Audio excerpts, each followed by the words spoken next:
Dead horse theory, আমাদের চারপাশের বাস্তবতা। ধরুন, আপনি একটা ঘোড়ায় চড়েছেন। কিছুক্ষণ পর বুঝলেন ঘোড়াটা মারা গেছে। এমন পরিস্থিতিতে করণীয় কি? বুদ্ধিমান হলে আপনি ঘোড়া বদলাবেন, নয়তো হাঁটবেন। কিন্তু বাস্তবে আমরা কি করি?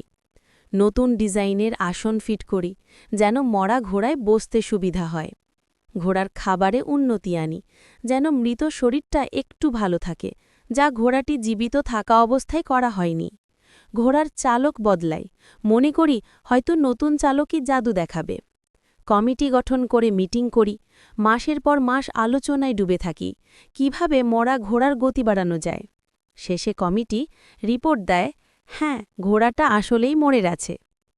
এই থিওরি আমাদের শেখায় সমস্যার সত্যিকার কারণ এড়িয়ে অযথা সময়ে অর্থ আর শক্তি নষ্ট করে কোনো লাভ নেই, বরং প্রথমেই বাস্তবতা মেনে নিয়ে কার্যকর সিদ্ধান্ত নিলেই সফল সম্ভব। বাস্তবতা মানতে হবে, আবেগ নয় বিবেক কাজে লাগাতে হবে। আশেপাশের মরা ঘোড়াগুলো চিনুন, মরা ঘোড়ার মায়া ত্যাগ করে এগিয়ে যেতে হবে।